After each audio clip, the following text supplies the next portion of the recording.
ও তুই যাবি রে ভাই একা একা,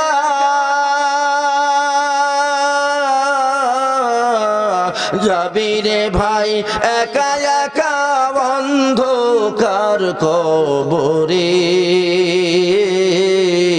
কবর ঘরের খবর নিলি না রে।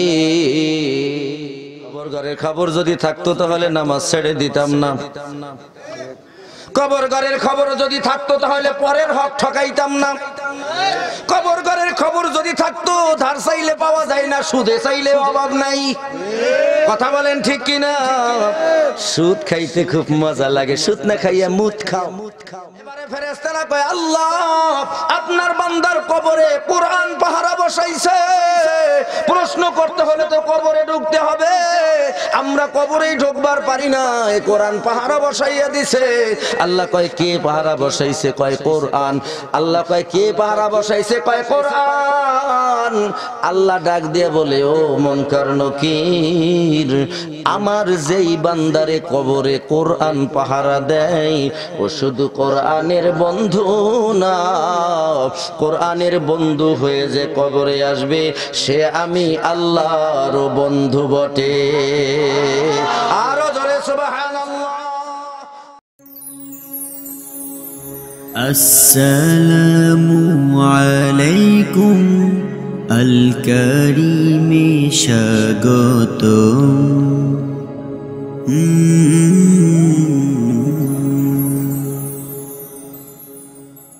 বিল্লিসানি ওয়ালা বিল কলম নাশহাদু আল্লা ইলাহা ইল্লাল্লাহু ওয়াহদাহু লা শারীকা লাহু لا شريك له ولا وزير له ولا نظير له ولا مشير له ولا محين له ولا معين له في التقدير والتدبير والنظام.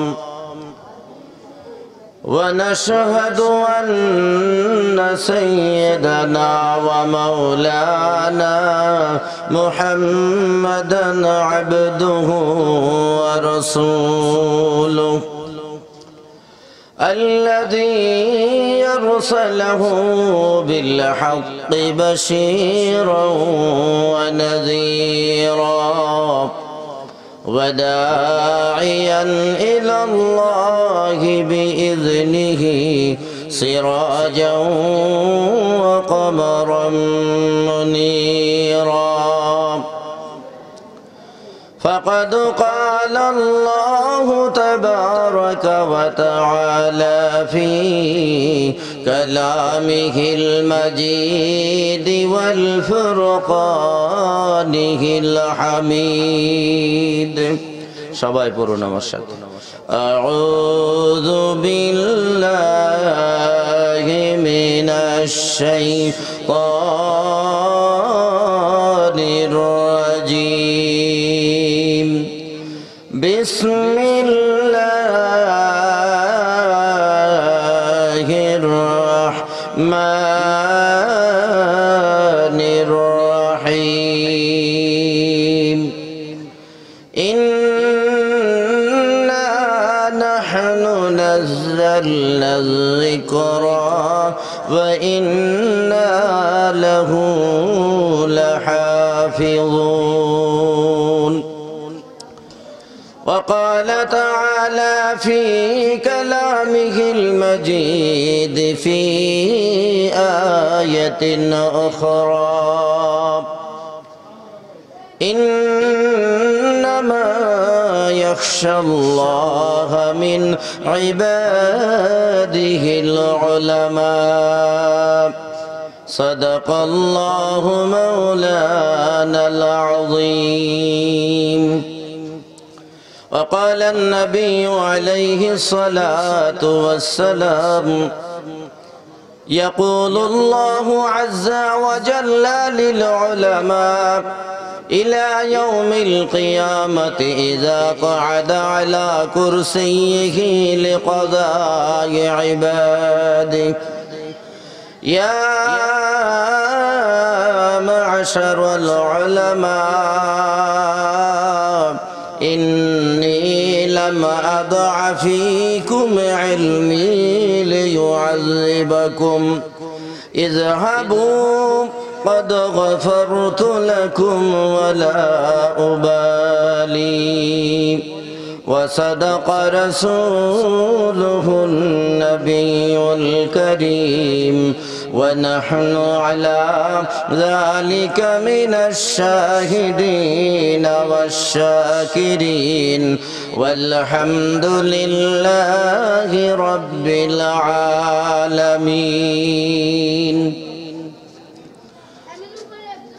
कौनाइन को मुहताज खुदा तुमको बनाया कौनाइन को मुहताज खुदा तुमको बनाया उम्मत की निगाहबान खुदा तुमको बनाया उम्मत की निगाहबान खुदा तुमको बनाया अशजार में रहते हैं नबूवत की शहादत तशदीद की मर में है अंगुल की इशारा तशदीद की मर में है अंगुल की इशारा महबूब खुदा सल्ले अला नाम मुहम्मद आँखों की दिया दिल की जिला नाम मुहम्मद आँखों की दिया दिल की जिला नाम मुहम्मद ऐ बंदे खुदा चाहो गर उनकी मुलाकात ऐ बंदे खुदा चाहो गर अल्लाह की मुलाकात जल्दी से यहाँ बैठे सुनो हजरत की नसीहत जल्दी से यहाँ बैठे सुनो हजरत की नसीहत ला इलाहा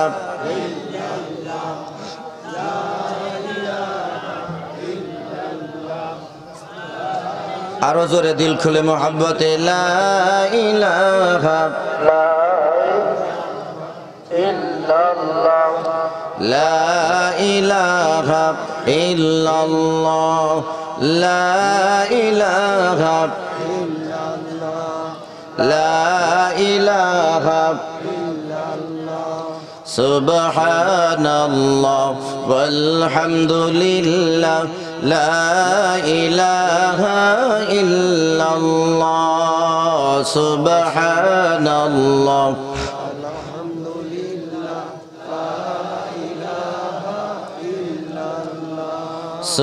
सुब्हानल्लाह वल्हम्दुलिल्लाह मैं हूँ तेरी बंदा नाफरमान मैं हूँ तेरी बंदा गुनाहगार मैं हूँ तेरी बंदा गुनाहगार मैं हूँ तेरी बंदा नफरमान मगर तेरे सिवा मेरे लिए तेरे सिवा मेरे लिए कोई नहीं है परवरदिगार সুবহানাল্লাহ ওয়ালহামদুলিল্লাহ লা ইলাহা ইল্লাল্লাহ সুবহানাল্লাহ ওয়ালহামদুলিল্লাহ লা ইলাহা ইল্লাল্লাহ সুবহানাল্লাহ।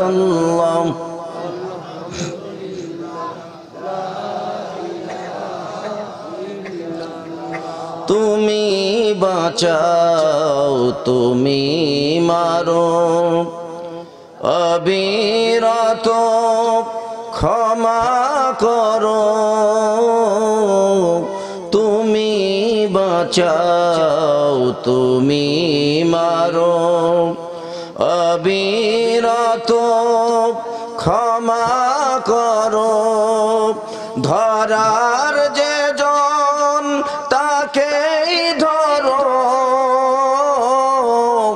ধরার যে জন তাকেই ধরো, তোমার মুঠোয় সবই আল্লাহ সুবহানাল্লাহ ওয়ালহামদুলিল্লাহ লা ইলাহা ইল্লাল্লাহ সুবহানাল্লাহ ওয়ালহামদুলিল্লাহ লা ইলাহা ইল্লাল্লাহ লা ইলাহা ইল্লাল্লাহ মুহাম্মাদুর রাসূলুল্লাহ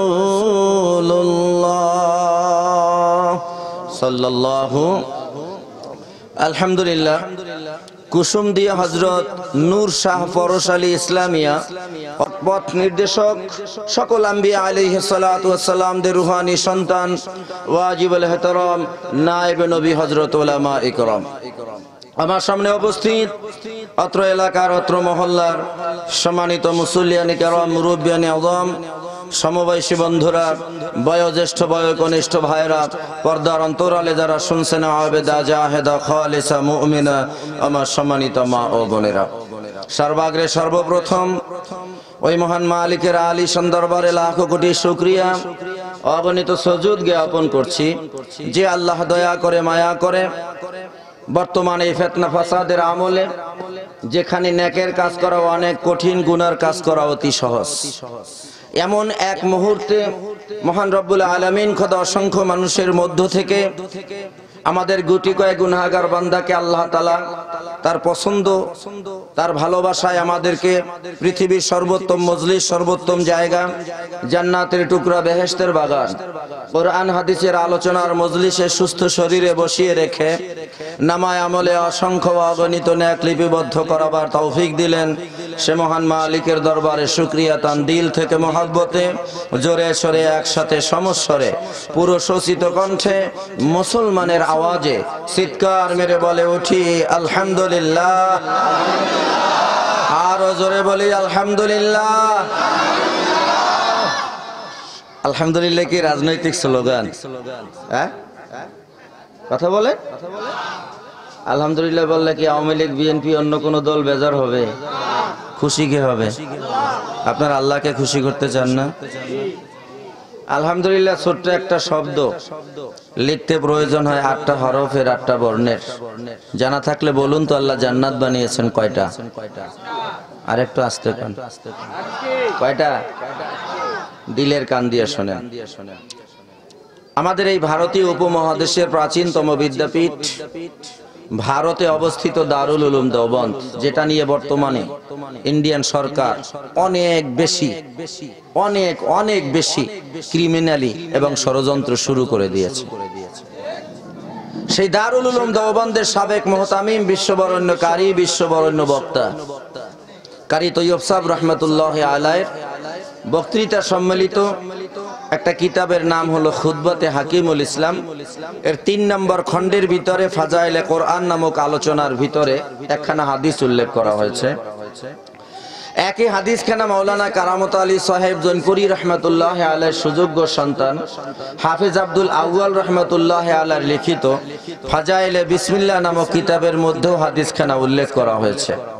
একই হাদিস খানা মাওলানা জাকারিয়া সাহানপুরি রহমতুল্লাহ আলাইহি ফাজাইলে জিকির নামক কিতাবের মধ্যে উল্লেখ করেন, কোন আল্লাহর বান্দা কোন আল্লাহর বান্দি নেক কামাই করার উত্তম পরিবেশে বসে আল্লাহর নিয়ামতের শুকরিয়া আদায়ের জন্য দিল থেকে মোহাব্বতে যখন একবার আলহামদুলিল্লাহ বলে, আল্লাহ ওই শুকরগুজারি বান্দা বান্দির উপরে রাজি খুশি হইয়া সাথে সাথে আল্লাহর সাজানো 8টা জান্নাতের দরওয়াজাই বান্দার জন্য খুলে দেন। বলেন সুবহানাল্লাহ। কয়টা দরজা খুলে? আপনাদের ভাবভঙ্গিমা দেখে মনে হয় যেন আপনারা পৃথিবীর অষ্টম আশ্চর্য ওখানে দেখতেছেন। এগুলো ঠিক না।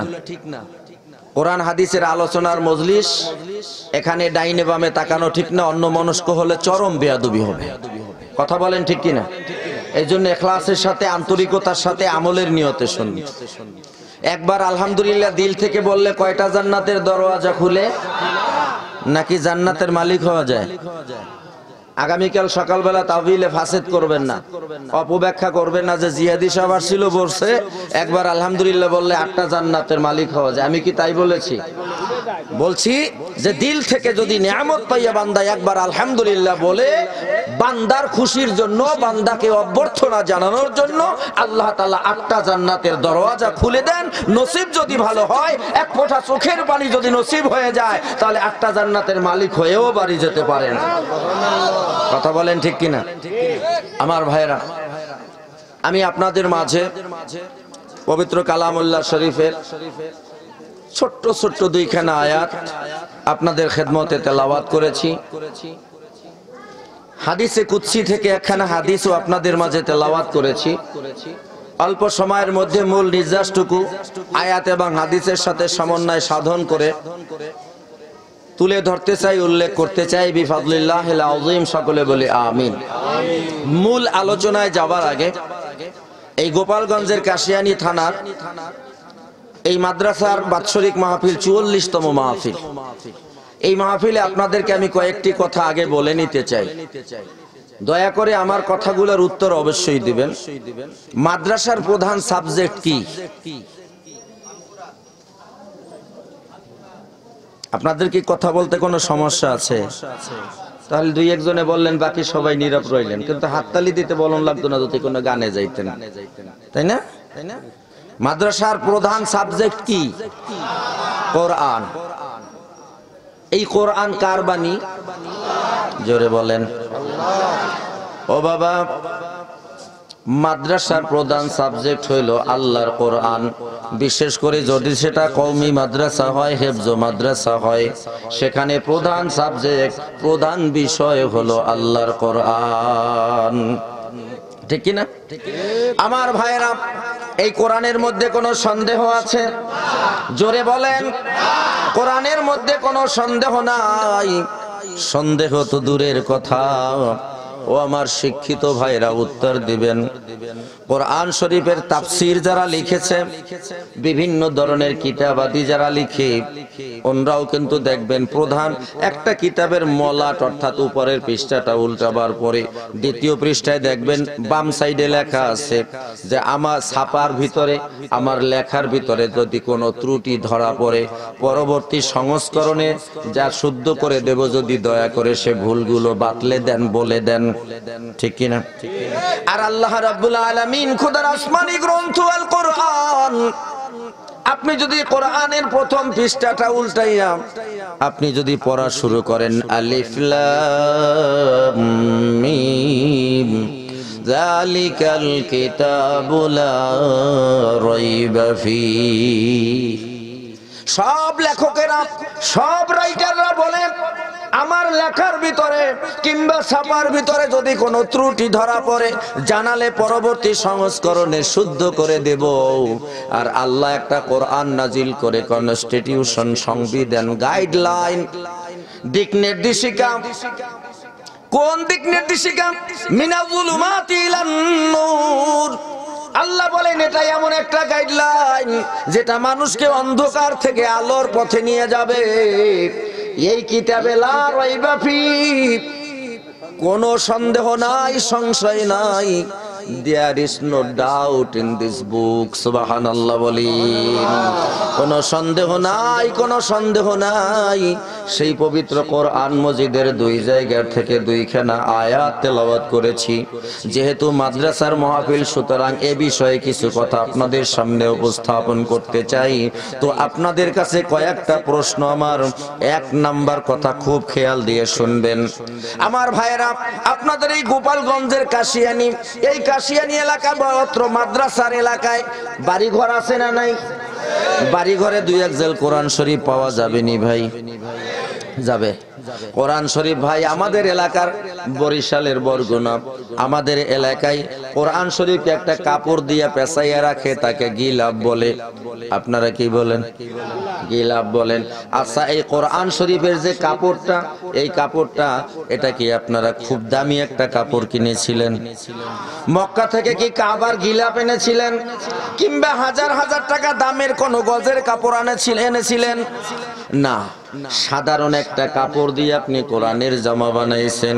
সারা 11 মাসে কোরআনের খবর থাকে না। রমজান মাস আসলে যারা মোটামুটি পড়তে পারে, অল্প একটু হইলেও পড়ে, ঠিক কিনা? তো কোরআন শরীফ খুইলা পড়া শুরু করছে। কোরআন শরীফের জামাটা, কাপড়টা পাশে রাইখা কোরআন পড়তেছে। পাও নড়াচড়া করতে গিয়ে হঠাৎ মনের অগোচরে ওই কোরআনের জামা, কোরআনের কাপড়ে পাও লেগে গেছে। তখন আপনার ভালো লাগেনি? ভালো লাগে? বরং কলজার মধ্যে একটা ধাক্কা লাগে, ঠিক কিনা? সাথে সাথে কাপড়টারে হাতে নিয়ে বুকে লাগাই, মুখে চুমো খাই, ঠিক কিনা বলেন? ও ভাই, দিলের কান দিয়ে বোঝার নিয়তে শুনবেন। এই সাধারণ একটা কাপড়, ঘরের পুরান কাপড় সেলাই কইরা কোরআনের জামা বানাইছেন, সেইটায় পাও লাগছে, আপনার কলিজার ভিতরে ধাক্কা লেগে গেছে।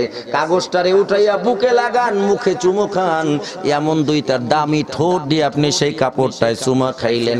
বলেন তো ভাই, এই সাধারণ একটা কাপড়ে আপনার দামি দুইটা ঠোঁট দিয়ে চুমো খাইলেন কেন? কিসের কারণে? কারণ ওই কাপড়টা সাধারণ কাপড় নাই, ওটা অসাধারণ হয়ে গেছে। ওটার সাথে আল্লাহর কোরআনের মিল হয়ে গেছে। কথা বলেন ঠিক কিনা? এই জন্য ভাই খুব খেয়াল দেন, একটা পয়েন্ট ধরে রাখেন। এবারে দ্বিতীয় পয়েন্ট, আপনাদের এই কাশিয়ানীতে বা আশেপাশে ফার্নিচারের দোকান আছে কিনা? আছে না?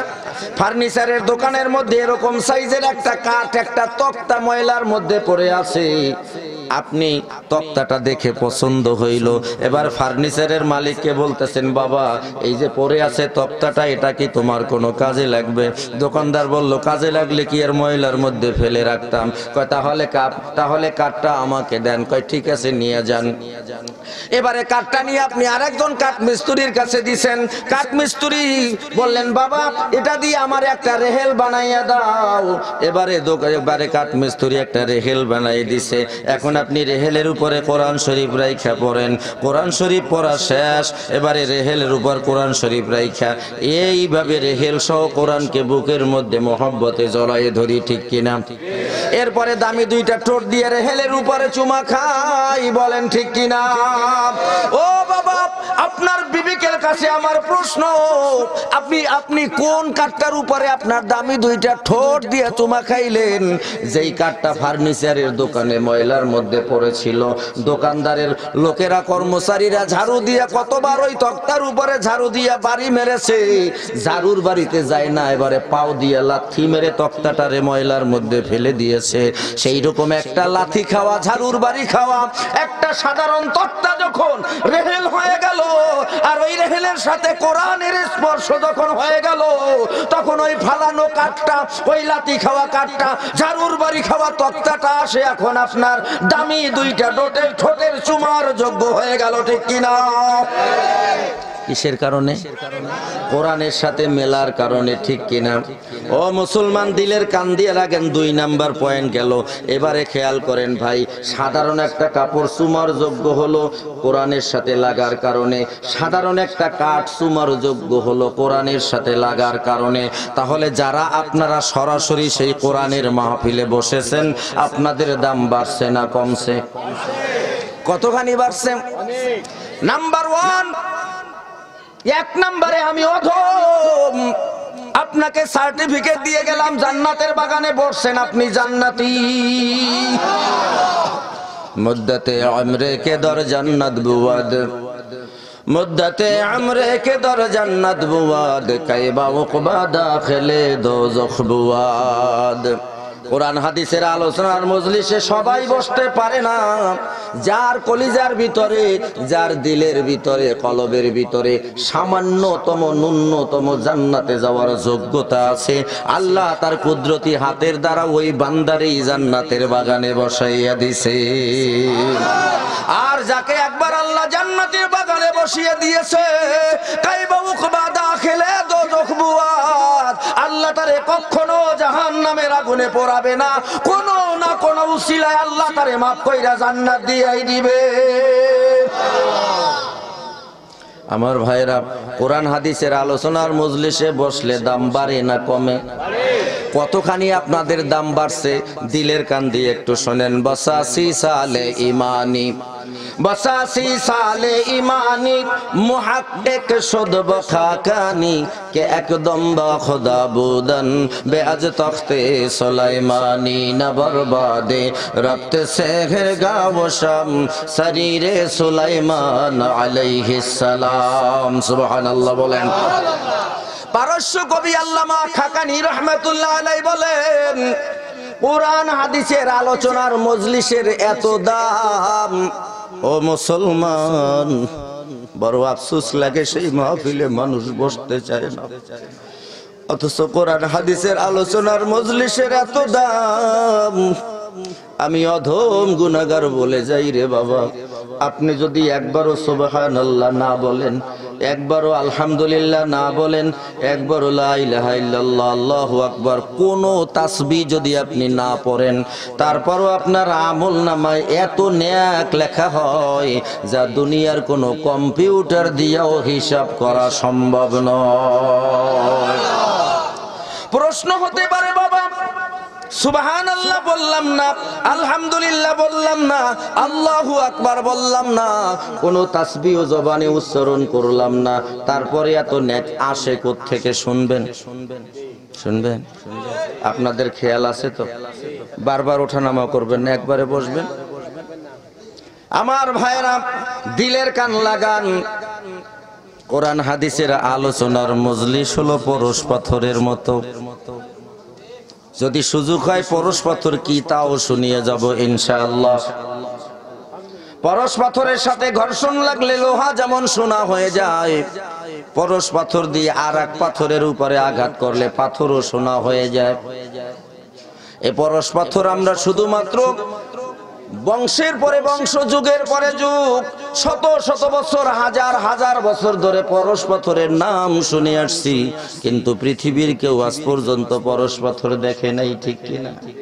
দেখবে কেমনে? ওটা তো আর দুনিয়ায় নাই। আমার ভাইরা, দিলের কান লাগান, খেয়াল করেন। কোরআন হাদিসের আলোচনার মজলিসের এত দাম, এখানে যদি কোনো বান্দা বসে कि एकदम बा खुदा बुदन बेअज तख्ते सुलाइमानी। কোরআন হাদিসের আলোচনার মজলিসে বসার পরে নাকের থেকে আপনি প্রথম যে একটা নিঃশ্বাস ছাড়ছেন, এই একটা নিঃশ্বাসের মূল্য সুলাইমানের তখ্তের চাইতেও বেশি মূল্যবান। আপনারা মনে হয় খুব বেজার হয়েছেন, তাই না? এটা সুবহানাল্লাহ, আলহামদুলিল্লাহ, জোরে জোরে। আমার ভাইরা, দিলের কান লাগান।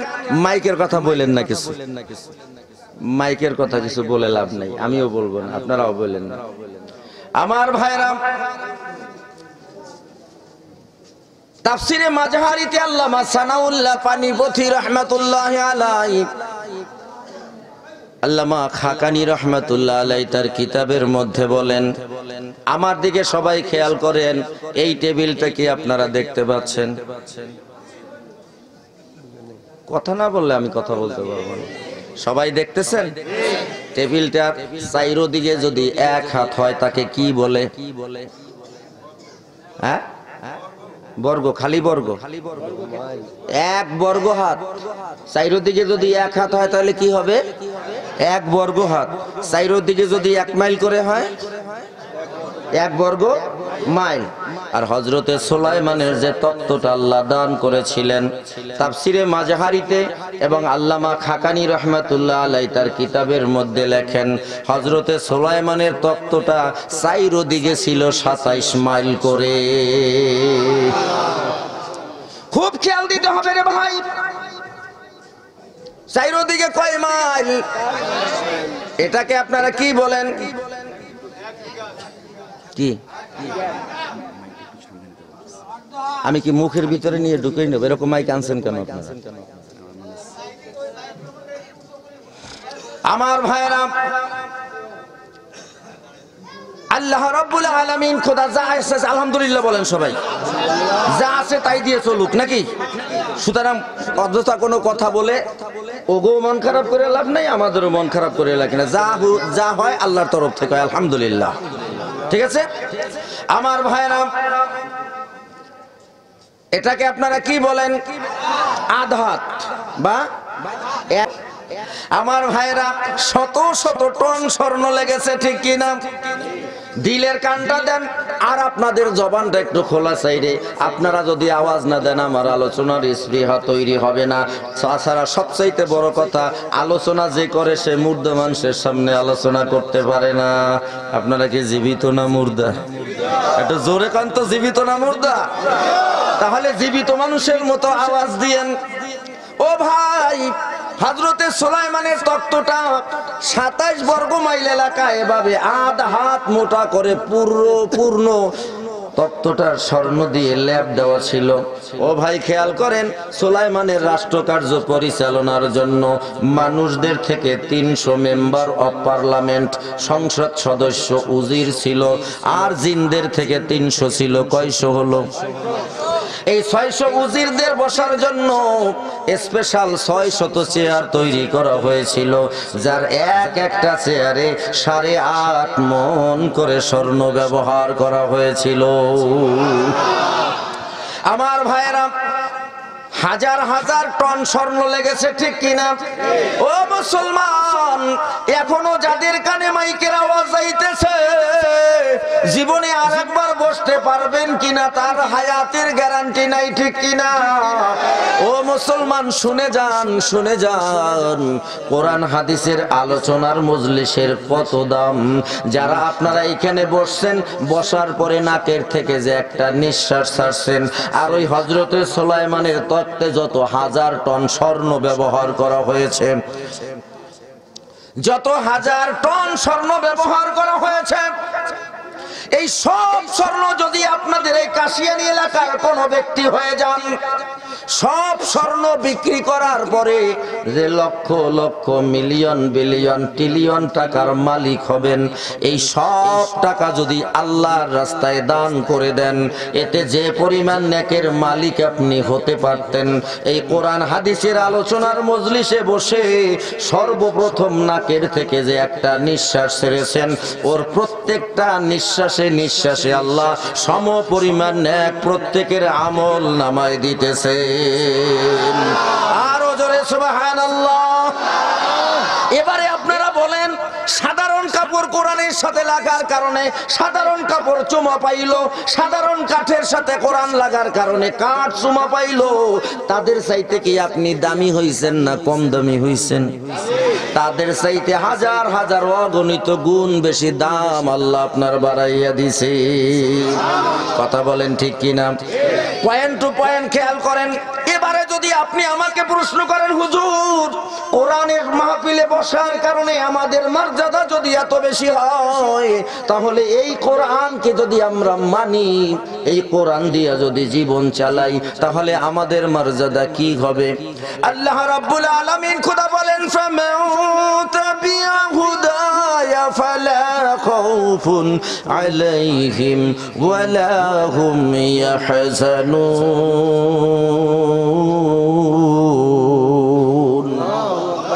আল্লাহ রাব্বুল আলামিন খোদা বলেন, ফামান তাবিয়া হুদায়া, যারা আমার হিদায়াতের বাণী কোরআনকে অনুসরণ করবে, গাইডলাইন হিসাবে মেনে নিবে, দিক নির্দেশিকা হিসাবে মেনে নিবে, পথ চলার নির্দেশিকা হিসাবে মেনে নিবে, ফালা খাউফুন আলাইহিম ওয়ালা হুম ইয়াহজানুন, তার কোনো ভয় থাকবে না, তার কোনো চিন্তা থাকবে না। This is the one way road, এটা হলো একমাত্র রাস্তা, সরাসরি জান্নাত।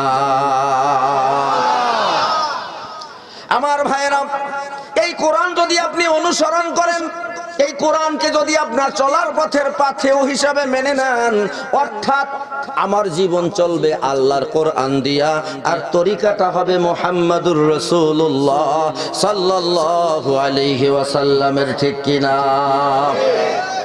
আমার ভাইরা, এ পদ্ধতিতে যদি আপনি আপনার জীবনটাকে চালাইতে পারেন, ও গোপালগঞ্জের বাবাজিরা, দিলের কানটা খুইলা খুইলা শুনে যান, কোরআনের পাওয়ার কত আপনি জানেন না। আপনি আপনার সন্তানকে ভালোবাসেন, ছেলেকে ভালোবাসেন, মেয়েকে ভালোবাসেন, মাকে ভালোবাসেন, বাবাকে ভালোবাসেন, আত্মীয় স্বজনের প্রতি আপনার একটা মহব্বত আছে। ও কাশিয়ানীর মুসলমানরা, চ্যালেঞ্জ করলাম, বলেন তো, যেই যাদেরকে আপনি ভালোবাসেন, যাদের জন্য মাথার ঘাম পায়ে ফেলে রৌদ্রে পুড়ে বৃষ্টিতে ভিজে অমানসিক কষ্ট করে উপার্জন করে, যাদের জন্য বাড়ি করেন, গাড়ি করেন, বলেন তো আপনি মারা যাবার পরে কে আপনার কবরের সঙ্গে যাবে? কেউ যাবে? আর আল্লাহর কোরআনকে যদি আপনি মেনে যান, পয়গম্বর বলেন, আপনার আমার নবী বলেন, যেই জবানে কোনোদিন মিথ্যা আসে নাই, ঠিক কিনা বলো? সেই পয়গম্বর বলে, তুমি যদি আল্লাহর কোরআনের সাথে বন্ধুত্ব করতে পারো, আল্লাহর কসম, আল্লাহর কোরআন তোমারে ছেড়ে যাবে না, মরণের আগে হাজির হবে, জান্নাতে না পৌঁছাইয়া কোরআন আলাদা হবে না। আরো জোরে সুবহানাল্লাহ। আমার ভাইয়েরা, যে ব্যক্তি আল্লাহর কোরআনের সাথে সম্পর্ক রাখে, এবারে খেয়াল করেন, কোরআনকে আপনি কিভাবে কোরআনের সাথে সম্পর্ক রাখবেন কিভাবে? একজেল কোরআন শরীফ হাতে নিয়া বুকের মধ্যে ধরে কইবেন, ও কোরআন আই লাভ ইউ, এভাবে রাখবেন? হ্যাঁ, নাকি এর ভিতরে যা আছে তা মানবেন? হ্যাঁ, কোরআনের ভিতরে যা আছে এটা মানবেন, এবং কয়েকটা পদ্ধতিতে আপনি আল্লাহর কোরআনকে ভালোবাসতে পারেন। নাম্বার 1, আল্লাহর কোরআনের নির্দেশগুলো আপনি নবীর তরিকায় পালন করবেন, ঠিক কিনা? 2 নম্বরে, যেখানে কোরআন শেখানো হয়, পড়ানো হয়, ওই নবীর ঘর মাদ্রাসার সাথে দেহ দিয়া, মন দিয়া, অর্থ দিয়া, সম্পদ দিয়া, সার্বিকভাবে মাদ্রাসার সাথে আপনি সম্পর্ক রাখবেন, তো কোরআনের সাথে সম্পর্ক হবে। 2 নম্বরে, আলেম ওলামার সাথে সম্পর্ক এমন রাখবেন যেন দেখলেই মনে করেন ওটা রাজাকার। হ্যাঁ, আলেম ওলামার সাথে সুসম্পর্ক রাখবেন। আলেম ওলামা নায়েবে নবী ওয়ারাসাতুল আম্বিয়া, পয়গম্বর বলেছে, কোন ব্যক্তি যদি মুহাব্বতের সাথে আলেমের দিকে এক নজর তাকায়, তামাম জিন্দেগির সগীরা গুনাহ মাফ হয়ে যায়। কোন ব্যক্তি যদি মুহাব্বতে আলেমের সাথে মুসাহাবা করে, হাতের দ্বারা সংগঠিত সকল সগীরা গুনাহ মাফ হয়ে যায়। এজন্য আলেম ওলামার সাথে যদি সম্পর্ক রাখেন, তাহলেও কোরআনকে ভালোবাসা হবে, কোরআনকে মানা হবে। মাদ্রাসার তালিবুল ইলম যারা আছে, মাদ্রাসার ছাত্র যারা, এদের সাথে সুসম্পর্ক রাখবেন, এদেরকে আদর করবেন, ভালোবাসবেন। আমার ভাইয়েরা, এখানে নুরানি শাখা চালু আছে, নুরানি শাখায় ছোট্ট ছোট্ট বাচ্চারা পড়ে, ঠিক কিনা? জোরে বলেন, ঠিক কিনা? এই সমস্ত ছোট্ট ছোট্ট বাচ্চাদেরকে আদর করবেন, ভালোবাসবেন। এই সমস্ত বাচ্চাদেরকে আদর করবেন, ভালোবাসবেন। মাঝে মাঝে ওদের মাথায় হাত বুলাবেন।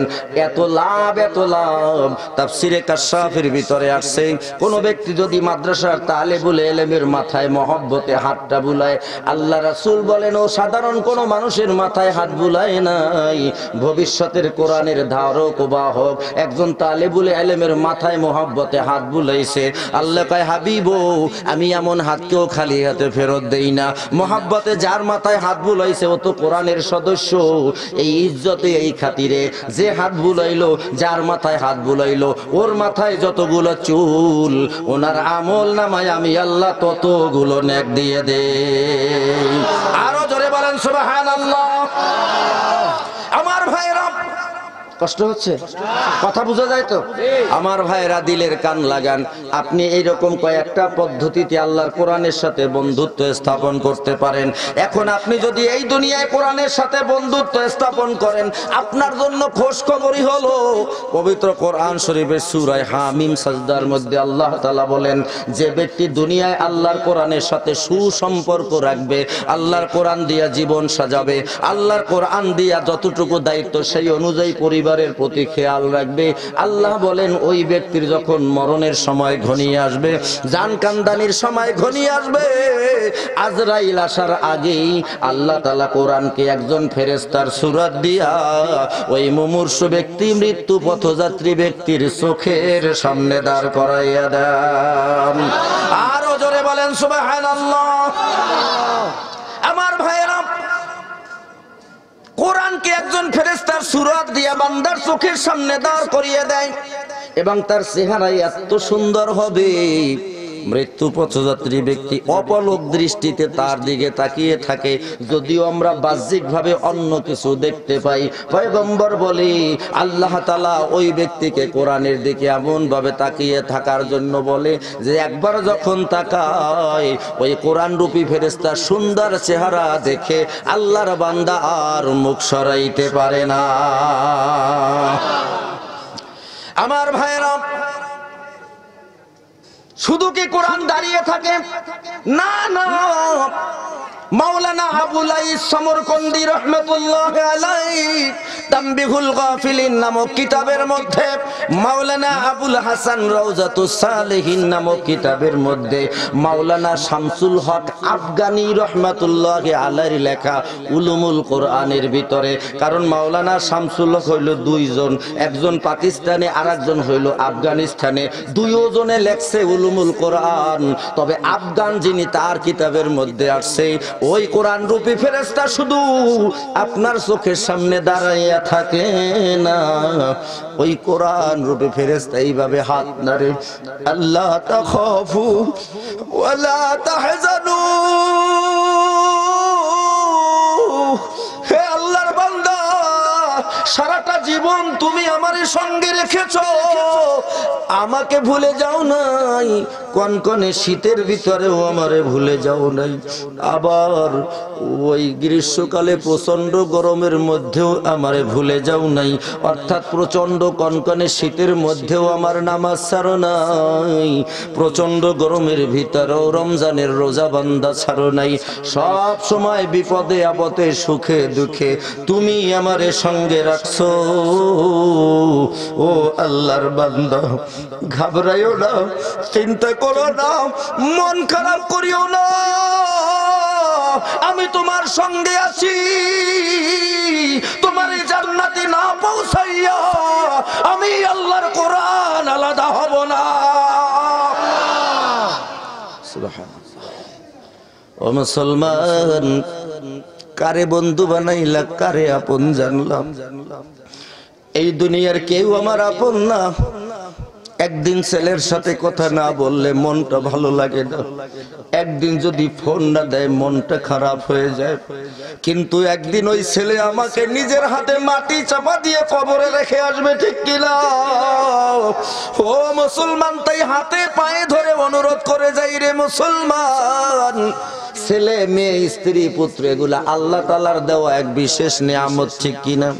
এদেরকে ভালোবাসবেন, মহব্বত করবেন, তবে আল্লাহকে ভুলে গিয়ে নয়, ঠিক কিনা বলেন? আল্লাহর কোরআন কয়, ও আল্লাহর বান্দা, ঘাবড়াইও না, চিন্তা করো না, আমি আল্লাহর কোরআন তোমার সঙ্গে আছি। খেয়াল করেন বাবা, এইরকম কোরআন বান্দাকে সাহস দিতে থাকে। লাস্টে বলে, ও আবশিরু বিল জান্নাহ, ও আল্লাহর বান্দা, তোমাকে শুভ সংবাদ দেই, ওই জান্নাতের কুনতুম তুআদুন, যেই জান্নাত জান্নাতের ওয়াদা তোমার কাছে করা হয়েছে, আমি তোমাকে ওই জান্নাতের শুভ সংবাদ দেই। আমার দিকে খেয়াল করেন, ওই কোরআন রূপী ফেরেশতা যখন বলবে ওই জান্নাতের শুভ সংবাদ দেই, সাথে সাথে আল্লাহ কুদরতি ভাবে ওই মুমূর্ষু ব্যক্তির চোখের সামনে তার জন্য বরাদ্দকৃত জান্নাতটাই আল্লাহ চোখের সামনে তুলে ধরবে। এই জন্য দেখবেন অনেক মানুষ মৃত্যুর সময় তার কপালের মধ্যে ঘাম জমে যায়, ওই অফুরন্ত নিয়ামতে পরিপূর্ণ জান্নাত লাভের আশায় বান্দা উদ্গ্রীব হয়ে যায়। এমন একটা অবস্থায় তার দেহ থেকে রূহটা বের হয়ে যায়। আমার ভাইরা, একটু দিলের কানটা লাগাইয়া খেয়াল করেন। ও ভাই, ছোট্ট ছোট্ট বাচ্চারা দেখবেন মায়ের বুকের দুধ পান করে, ঠিক কিনা? দুধ পান করতেছে, কোন সময় বাচ্চা ঘুমিয়ে গেছে বাচ্চা নিজেও জানে না, কোন সময় বাচ্চা ঘুমিয়ে গেছে মাও টের পায় না, ঠিক কিনা বলেন? আমার ভাইরা, ওই কোরআনের পাগল, কোরআনের বন্ধু, তার দেহ থেকে রুহুটা এভাবে বের হবে। ভরা কলসি যদি কাত হয়ে যায়, পানি বের হতে যেমন কষ্ট হয় না, কোরআন পাগলের দেহ থেকে রুহু বের হতেও কষ্ট হবে না, অতি আসানে রুহু বের হয়ে যাবে। কান্নাকাটির হুলস্থুল পড়ে যাবে, সবাই কাঁদবে, সবাই কাঁদবে, কিন্তু আল্লাহর কোরআন আপনাকে ছেড়ে যাবে না। আল্লাহর কোরআন আপনার সঙ্গী হয়ে থাকবে। সামনে অনেক কথা, তাই মাঝখান থেকে কিছু কথা রেখে সংক্ষেপ করে বলি রে ভাই, একটা পর্যায়ে আপনার গোসল হয়ে যাবে, গোসলের পরে কাফনের কাপড় পরানো হবে, এরপরে মাদ্রাসা মাঠে, মসজিদ মাঠে, ঈদগাহ মাঠে বা অন্য কোথাও আপনার জানাজা হয়ে যাবে। এরপরে আপনাকে যখন কবরে রাখা হবে, আপনার নবী আমার পয়গম্বর বলতেছেন, ইজা উদি আল মাইয়িতু ফি কবরিহি জা আল কুরআনু ইনদা রাসিহি। সুবহানাল্লাহ বলেন।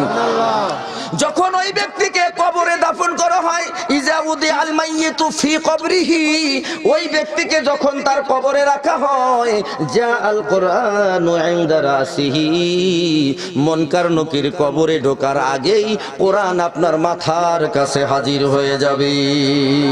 আরো জোরে বলেন সুবহানাল্লাহ। এমন সময় মুনকার নকিরও চলে আসবে। মুনকার নেকির কবরের কাছাকাছি এসে দেখবে কবরটা ঝলমল ঝলমল করে জ্বলতেছে। মুনকার নকির ফেরেশতা কয়জন? একজন। আর একজন রে পাই, কিরে এই কবরটা এত আলোকিত কেন, এত সুন্দর ফর্সা কেন? হঠাৎ করে মাথার দিকে তাকিয়ে দেখবে এমন একজন দাঁড়িয়ে আছে যার চেহারার আলোতে পুরা কবর আলোকিত হয়ে আছে। আরো জোরে বলেন সুবহানাল্লাহ। আমার ভাইরা, মুনকার নকিরের পাওয়ার কি কম? ক্ষমতা কম। মুনকার নকির একটা চিৎকার মারবে, কে তুমি, কে তুমি বলে যখন চিৎকার মারবে, ও মুসলমান আমার দিকে খেয়াল করেন, যখন মুনকার নকির চিৎকার মেরে বলবে কে তুমি, এমন সময় কোরআন রূপী ফেরেশতা বলবে চুপ, আস্তে আস্তে কথা বলো, আমার বন্ধুর ঘুম ভেঙে যাবে।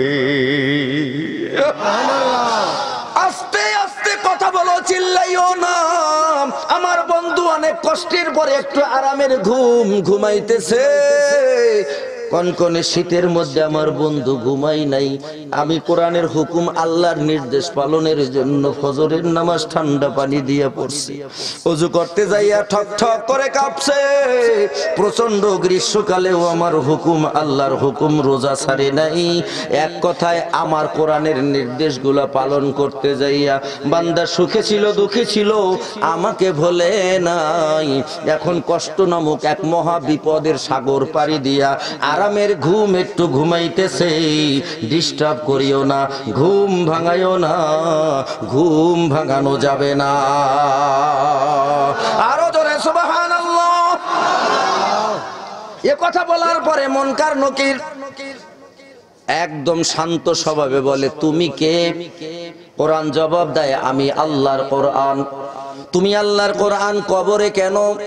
ও মুসলমান, দিলের কানটা লাগাইয়ে শুনে যান। মাদ্রাসারে তো মহব্বত করেন না, আলেম ওলামা দেখলে তো অনেকের চোখের মধ্যে ঠাডা পড়ে, আছে না নাই? আলেম ওলামা দেখলেই ওকে চোখের মধ্যে ব্যথা করে। আলেম ওলামা যদি একটা ভালো কাপড় পরে কয় দেখছনি ডাক কত, আবার যদি আলেম ওলামা দেখে পিছন দিয়ে জামা একটু ভাঁজ হইয়া ওঠে কয় মোল্লা গো জীবনটাই এমন। কোনো দিকে ওরা ভালো দেখে না, ঠিক কি না? আলেম ওলামা বিদ্বেষী যারা, কোরআন বিদ্বেষী যারা, শুনে নাও, এই গোপালগঞ্জের মাটিতে আমি জিহাদি বলে যাই, তোমার কাছে আমার ইজ্জতের দরকার নাই, তোমার কাছে আমরা ইজ্জত চাই না, তোমাদের ইজ্জত দেওয়ার প্রয়োজন আমাদের নাই, কারণ আমাদের ইজ্জত স্বয়ং আল্লাহ নিজে দিয়েছে। কথা বলেন ঠিক কি না? স্বয়ং আল্লাহ রাব্বুল আলামিন খোদা বলেন, ও দুনিয়ার মানুষ শুনে যান, আমার কথা না, পয়গম্বরের কথা না, সরাসরি আল্লাহর কথা। আল্লাহ বলেন, ইন্নামা ইয়াখশাল্লাহা মিন ইবাদিহিল উলামা। আল্লাহ বলতেছেন, আমার বান্দাদের ভিতরে সবচাইতে আলেমরাই আমি আল্লাহরে বেশি ভয় করে। সুবহানাল্লাহ। কি মনে করছেন? ইন্না আকরামাকুম ইনদাল্লাহি আতকাকুম। আমরা মনে করি চেয়ারম্যান সাহেব খুব সম্মানী ব্যক্তি, আমরা মনে করি টাকাওয়ালা ব্যক্তি খুব সম্মানী, আমরা মনে করি ক্ষমতাওয়ালা ব্যক্তি খুব সম্মানী। আল্লাহ কয়, না না না, আমার কাছে সম্মানী ওই ব্যক্তি, হতে পারে তার টুপিটা ময়লা, হতে পারে তার জামাটা ছেঁড়া, হতে পারে তার চুলগুলো উস্কো খুস্কো, হতে পারে 3 বেলা না খাওয়া থাকা, কিন্তু যার ভিতরে আমি আল্লাহর ভয় আছে বেশি, আমি আল্লাহর কাছে সেই সবচাইতে প্রিয়। সুবহানাল্লাহ, জোরে বলেন। এ কথা বলার পরে আল্লাহ বললেন, কার অন্তরে ভয় বেশি, কারা আমারে বেশি ভয় করে? আল্লাহ কয়, ইন্নামা ইয়াখশাল্লাহা মিন ইবাদিহিল উলামা। আমার বান্দাদের মধ্যে আলেমরাই আমি আল্লাহরে বেশি ভয় করে। সুতরাং আলেম ওলামার ইজ্জত কে দিয়েছে? কিসের কারণে দিয়েছে? আমাদের ক্ষমতা বেশি এই জন্য? না না, পৃথিবী আসমান জমিনের দামি একটা গ্রন্থ আল কোরআন, এই কোরআনের ধারবাহক হলো ওলামায়ে কেরাম, এই কারণে তাদের ইজ্জত সম্মান এত বেশি। কথা বলেন ঠিক কিনা? কষ্ট হইতেছে? খারাপ লাগতেছে? আমার ভাইরা, বেশি লম্বা কথাও হবে না, সংক্ষিপ্ত কথা হবে, দিলের কানটা লাগাইয়া খেয়াল করেন। মুনকার নকির বলে, তুমি কেন কবরে এসেছো? কোরআন বলে, এই যে আল্লাহর বান্দা শুয়ে আছে, দুনিয়ায় আমারে ছাড়ে নাই, আমারে ভুলে নাই, আর আমি আল্লাহর কোরআন হলাম এমন এক বন্ধু যে দুনিয়ায় আমারে সঙ্গে রাখবে, আমি মরণ থেকে সকল ঘাটিতে তার সঙ্গী থাকবো। আরো জোরে বলেন, কে সঙ্গী থাকবে? কোরআন সঙ্গী থাকলে ভয় থাকবে। জোরে বলেন। এ কথা বলার পরে মুনকার নকির বলে, আমরাও তো আল্লাহর নির্দেশে আসছি 3টা প্রশ্ন করার জন্য। কয়টা? জোরে কর। কবরে কয়টা প্রশ্ন করে? এর মধ্যে যুবকদের কাছে 1 নাম্বার প্রশ্ন করবে, তুমি দুনিয়ায় থাকতে কোন দল করতা? হ্যাঁ, এটা করবো না? আমাদের দেশের যুবকদের ভাব দেখলে তো মনে হয় কবরে গেলে জিজ্ঞেস করবে, তুমি কোন দল করো? এ মুসলমানের বাচ্চা, তুমি রাজনীতি করো, তা নিয়ে আমার মাথা ব্যথা নাই, কিন্তু তোমার রাজনৈতিক দলের ম্যানিফেস্টো যদি কোরআনের বিরুদ্ধে হয়, তাহলে দল ছাড়বে কিন্তু কোরআন ছাড়তে পারবে না, ঠিক কিনা? কিন্তু আমাদের দেশের ছেলেরা রাজনীতি করতে যাইয়া কোরআনের বিরুদ্ধে যদি কোনো হুকুম হয়, তাহলে সেই বিরুদ্ধের হুকুম মানে আর কোরআনকে তার ছেল্য করে প্রত্যাখ্যান করে, ঠিক কিনা বলে? এ মনে রেখো, তুমি আওয়ামী লীগ করো, বিএনপি করো, জামাত করবো, যে দল মনে চাই সে দল করো, ভুলে যেও না তুমি একজন মুসলমান। তোমার কবরে কিন্তু জিজ্ঞেস করা হবে না তুমি কোন দল করো, সেদিন কিন্তু তোমার 1 নাম্বার প্রশ্ন হবে, মার রব্বুকা, তোমার রব কে? কথা বলেন ঠিক কিনা? মুসলমান, সেদিন 1 নাম্বার প্রশ্ন হবে, তোমার রব কে? আপনি বলবেন আমার রব আল্লাহ। 2 নাম্বার, ওমা দীনুকা, আপনি বলবেন আমি ধর্ম নিরপেক্ষবাদী। হ্যাঁ, ফেরেশতারা কইবে এইটা আবার কোনটা? হ্যাঁ, এরকম কোন উত্তর তো আমাদের কাছে নাই, ঠিক কিনা কর? ধর্ম নিরপেক্ষ বলতে কোনো কথা আছে? আপনারা ইদানিং কালের পেপার পত্রিকা টেলিভিশনের খবর দেখেন? দেখেন না? শুধুমাত্র নিজে খাই দেই কামাই করি এই নিয়ে ব্যস্ত আছেন। ইন্ডিয়ায় বর্তমানে একটা আইন পাশ হয়েছে, যারা হিন্দু তারা কেবল নাগরিকত্ব পাবে, যারা মুসলমান তারা নাগরিকত্ব পাবে না। এবার আমার প্রশ্ন, ধর্ম নিরপেক্ষবাদের বুলিয়াউরায় ভারত, সেই ভারত কি ধর্ম নিরপেক্ষ? আমাদের প্রায় 120 কোটি, এখন বর্তমানে 150 কোটির মতো মুসলমান। 20 কোটি ছিল আরো 10 বছর আগে, এখন 30-40 কোটি মুসলমান হয়ে গেছে। আইন করেছে যারা হিন্দু ধর্মবাদে বিশ্বাস করে তাদের যদি নাগরিকত্ব না থাকে তারা পাবে, কিন্তু যারা মুসলমান তারা নাগরিকত্ব পাবে না। এই নিয়ে ভারতে বর্তমানে তুমুল হট্টগোল আর গন্ডগোল চলতেছে। গতকালকে পরশু মমতা বন্দ্যোপাধ্যায়ের নেতৃত্বে এই আইনের বিরুদ্ধে রাজপথে লড়াই চলতেছে, মিছিল চলতেছে, আন্দোলন চলতেছে। ধর্ম নিরপেক্ষ যদি হও তাহলে কেন মুসলমান ধর্ম ক্যান্সেল করো? ও মুসলমান ভুলে যেও না, ধর্ম নিরপেক্ষবাদ বলে কোনো কথা নাই। আমি কোনো না কোনো ধর্মের প্রতি দুর্বল, হিন্দুরা হিন্দু ধর্মের প্রতি, মুসলমান ধর্মের প্রতি, খ্রিস্টানরা খ্রিস্ট ধর্মের প্রতি, ইহুদিরা ইহুদি ধর্মের প্রতি অনুসারী, ঠিক কিনা? সুতরাং কেউ না কেউ কোনো না কোনো ধর্ম অনুসরণ করে, কেউ নিরপেক্ষ নয়, ঠিক কিনা বলেন? সুতরাং তোমার প্রশ্ন করা হবে ওয়ামা দীনুকা, তোমাকে বলতে হবে দীনি আল ইসলাম, ঠিক কিনা বলেন? 3 নাম্বার, তোমার নবীকে কয়টা প্রশ্ন? এই 3টে প্রশ্নের উত্তর তো খুব সহজ, তাই না? 1 নাম্বার, তোমার রবকে আল্লাহ, তোমার দিন কি ইসলাম, তোমার নবীকে মুহাম্মদুর রাসূলুল্লাহ। একটা ছোট্ট বাচ্চাকেও জিজ্ঞেস করলে সেও বলতে পারবে, ঠিক কিনা? কিন্তু কবরে কি এত সহজ হবে? কবরে মুনকার নকিরের উত্তরের ব্যাপারটা ফয়সালা হবে আপনার দুনিয়ার আমলের জিন্দেগি অনুযায়ী। কথা বলেন ঠিক কিনা? মুনকার নকির করবে সওয়াল, রবকে তোমার বলো, দিন কি তোমার কে রাসূল, জলদি করে বলো। কয়টা? মুনকার নকির করবে সওয়াল, রবকে তোমার বলো, দিন কি তোমার কে রাসূল, জলদি করে বলো। তুই সঠিক জবাব না পারিলে রে,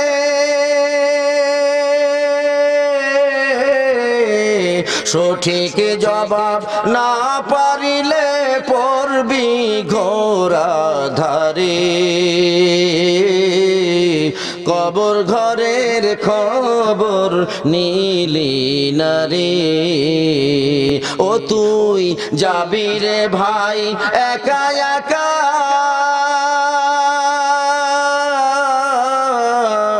যাবি রে ভাই একা একা অন্ধকার কবরে, কবর ঘরের খবর নিলি না রে। কবর ঘরের খবর যদি থাকতো তাহলে নামাজ ছেড়ে দিতাম না।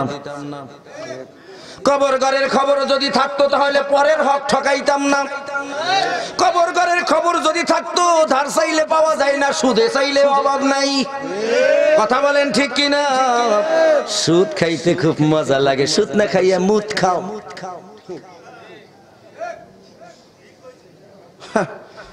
আপনার গায়ে লাগলে আমার কিচ্ছু যায় আসে না। সুদ না খাইয়া কুত্তার মুদ খাইয়েন, সুদ না খাইয়া আপনার নিজের পায়খানা নিজে খাইয়েন। কোন মুসলমানের বাচ্চা সুদের সাথে জড়িত হতে পারে না। জোরে বলেন ঠিক কিনা? আপনি সুদের ব্যবসা করেন, আল্লাহর কসম আপনি হাজি সাবান আর পাজি সাবান, আপনি যাই হন না কেন আপনার কোন ইবাদত আল্লাহর দরবারে কবুল হয় না। সুদ খাইয়ে শরীর বানাইছেন জাহান্নামের খোরাক, খাইয়ে ভালো হন, মোটা হন, তাজা হন, জাহান্নামে পড়তে সুবিধা হবে। কথা কোন ঠিক কিনা? এই বিষয়ে আর বেশি কিছু বলতে চাই না। সুদ খাওয়া তো জায়েজই আছে, বলবো কেন? হ্যাঁ, জায়েজ নাই? তাহলে মানুষে খায় কা? যাই না শুনে কেউ গু খায়। কথা কোন মিয়া? যাই না শুনে কেউ গু খায়। যে খায় সে কি সুস্থ না পাগল? পাগল না পাগলের চাই তো বড়টা ছাগল। কথা কোন ঠিক কিনা? কোন মুসলমানের বাচ্চা সুদ খাইতে পারে না, ঠিক কিনা? সুদের গুনাহ কি এটা আপনারা সবাই জানেন, বলার দরকার নাই। শুধুমাত্র এটুকু শুনে নেন, শুনে যান। কোন মুসলমান বলে যদি কেউ নিজেকে দাবি করে সে মরে যাবে, কিন্তু সুদের সাথে জড়িত হতে পারে না। কথা বলেন ঠিক কিনা? আমার ভাইরা, প্রশ্ন কবরে কয়টা হবে? কয়টা? মুনকার নকির কয়, ও কোরআন, আমরাও তো আল্লাহর নির্দেশে আসছি 3টা প্রশ্ন করার জন্য। কোরআন কয় উত্তর কোথায় পাওয়া যায়? মুনকার নকির কয় আল্লাহর কোরআনের সাথে সম্পর্ক থাকলে আল্লাহই তার ব্যবস্থা করে দেয়। সুবহানাল্লাহ। কে কয়? মুনকার নকির কয় কোরআন জিজ্ঞেস করে উত্তর কোথায় পাওয়া যায়? মুনকার নকির বলে কোরআনের সাথে সম্পর্ক থাকলে আল্লাহই তার ব্যবস্থা করে দেয়। এবারে কোরআন কয় তাহলে 3টা প্রশ্ন কেন? যত মনে চায় তত প্রশ্ন করো, একটার পরে একটা উত্তর দেব, কিন্তু আমার বন্ধুর ঘুম ভাঙাইতে দেব না। আর জোরে সুবহানাল্লাহ। যত মনে চায় তত প্রশ্ন করা, উত্তর দেব, কিন্তু আমার কোরআন পাগলের ঘুম ভাঙাইতে দেব না। এ কথা বলার পরে মুনকার নকির আর সাহস পায় না, একটু ফাঁকে গিয়ে ডাইরেক্ট আল্লাহকে ডাক দেয়, আল্লাহ কোন কবরে পাঠাইছো? প্রশ্ন করব তো দূরের কথা, কবরেই ঢুকবার পারি না। আপনারা বলেন এগুলো আল্লাহ দেখে না? দেখে না? জোরে কন। তারপরও কয় কি হইছে? ফেরেশতারা কয় আল্লাহ আপনি তো সব দেখেন, সব শুনেন। আল্লাহ কয় আমি সব দেখি, সব শুনি, তারপরও তোদের মুখে শুনতে চাই। কেন শুনতে চাই? উত্তর হলো 2টা। নাম্বার 1, আল্লাহ তাআলা যখন আদমকে বানাই নাই, হাওয়ার পর তো আরো পরে আল্লাহ আদমকেও বানাই নাই, তখন ফেরেশতাদেরকে নিয়ে আল্লাহ একটা মশাওয়ারা করছিল, পরামর্শ করছিল। ওয়া ইয ক্বালা রাব্বুকা লিল মালাইকাতি ইন্নী জাইলুন ফিল আরদি খলিফা। আল্লাহ ফেরেশতাদের নিয়ে মিটিং বসাইলেন যে আমি একজন খলিফা বানাইতে চাই, মানুষ বানাইতে চাই। ফেরেশতারা পূর্বে পরে আগে পরে কিছু না ভেবেই তারা বলে ফেলেছিল আতাজালু ফিহা মান ইউফসিদু ফিহা ওয়া ইয়াসফিকুদ দিমা। কি বানাবেন? ওরা তো দুনিয়ায় যাইয়া মারামারি কাটাকাটি করবে। আমরা তো আপনার তাসবিহ পড়ি, গুণ কীর্তন করি, আপনার প্রশংসা করি, এসবের দরকার নাই। সেদিন আল্লাহ রাব্বুল আলামিন খোদা বলেছিলেন ইন্নী আ'লামু মা লা তা'লামুন। আমার কি বান্দারা কি করবে আর না করবে আমি আল্লাহ ভালো জানি। ফেরেশতারা তৈরি করতে না করেছিল, তারপরও আল্লাহ আমাগো বানাইছে না বানাই নাই? সেই বান্দাদের ভালো খবরগুলো ফেরেশতাদের মুখ দিয়া আল্লাহর শুনতে আল্লাহর কুদরতি কলবে বড় শান্তি লাগে। আরো জোরে বলেন সুবহানাল্লাহ।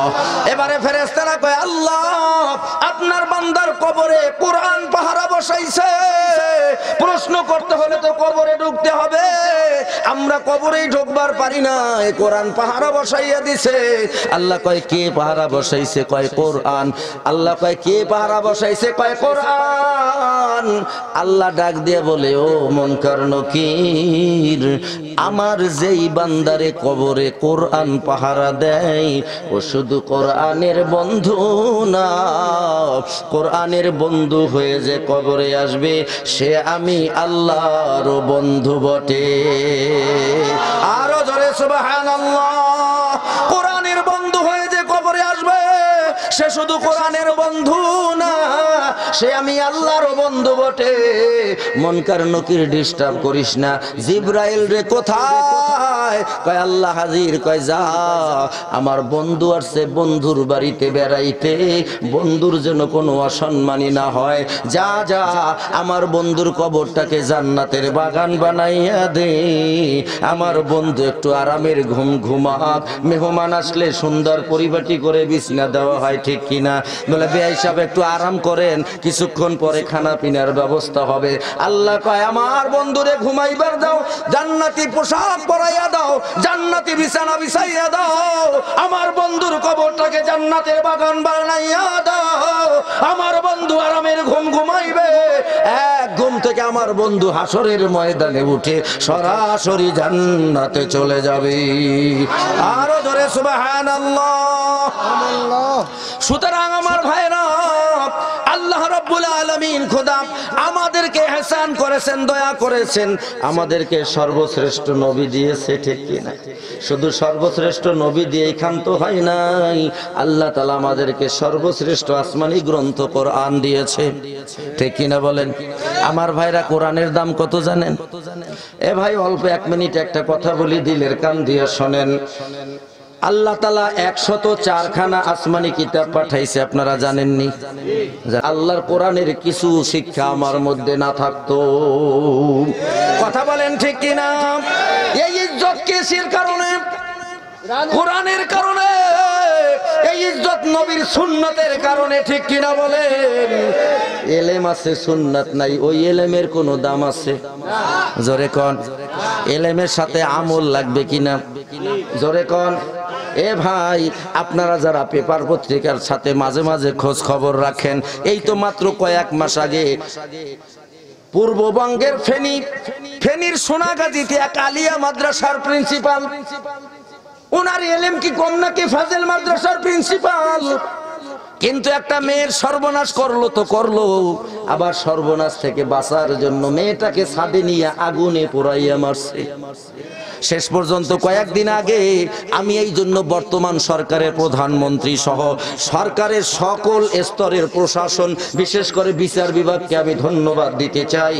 অতি অল্প সময়ের ভিতরে ওই খুনের সাথে যারা জড়িত সকলের ফাঁসি কার্যকর করা হোক, কথা বলেন ঠিক কিনা? বিচার আদালত ফাঁসির রায় দিয়েছে, দেরি করার দরকার নয়। এলেম আছে, আমল নাই, এমন আলেমের কোনো দরকার নাই, কথা বলেন ঠিক কিনা? এলেম আছে, আমল নাই, এমন এলেমওয়ালার কোনো দরকার নাই। শয়তানের এলেম কম ছিল না। এদিকে আসো, কাছে আসো, চেয়ারম্যান সাহেব একটু এদিকে। আমার ভাইরা, শয়তানের এলেম কম ছিল। কথা বল।